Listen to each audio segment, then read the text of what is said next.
Cheide.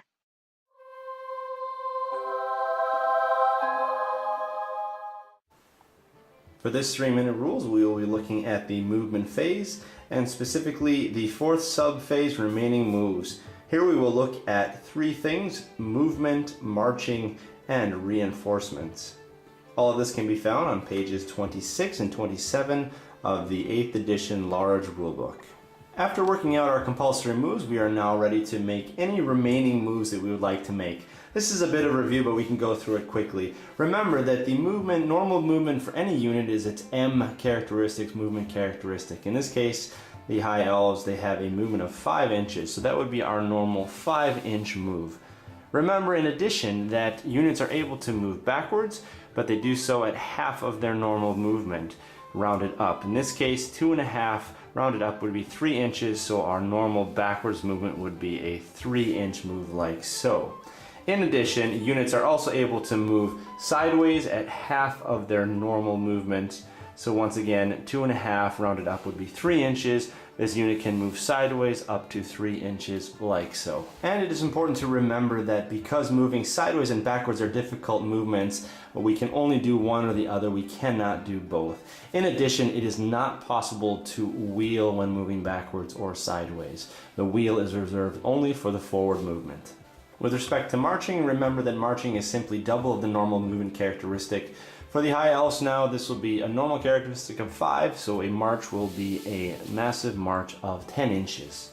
It is important to note that marching units are unable to reform, and they are not allowed to move backwards or to the side. They, however, may wheel as normal when they march forward. In addition, any marching unit has to give up its shooting in the shooting phase, so keep that in mind when you move your units with missile weapons.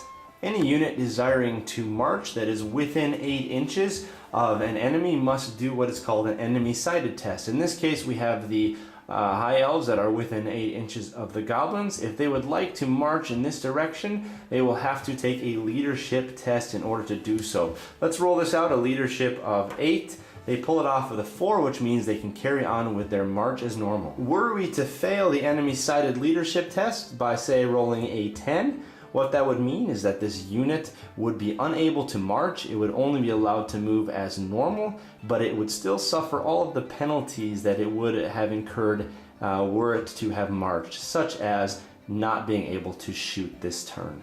A couple words here about movement of lone models. Lone models move, wheel, march just like a larger unit. The one exception is that a single model is able to pivot on the spot as many times as it wishes over the course of its move.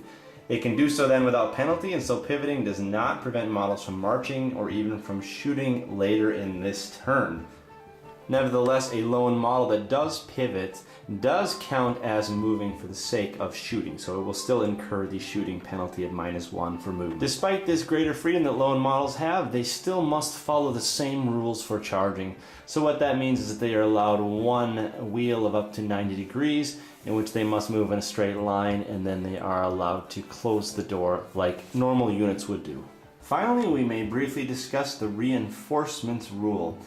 Now, sometimes a unit will be called upon to enter the battlefield, either because it had been inadvertently gone off the battlefield in a charge pursuit, for example, or in this case of the dwarf miners here, they come out on the second round or later.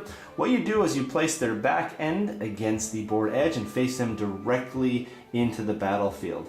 Now, it's important to remember that a unit that enters as reinforcements cannot charge, as it has missed its opportunity to declare charges and may not march, but it can otherwise participate in the game normally. It's worth bearing in mind as well that units count as having moved for the purposes of shooting, so they will also incur a -1 penalty. And with that, we come to the conclusion of the discussion of the movement phase and remaining moves, especially movement, marching, and reinforcements. Thank you for joining us here at Grey Army Gaming, where Grey can always play.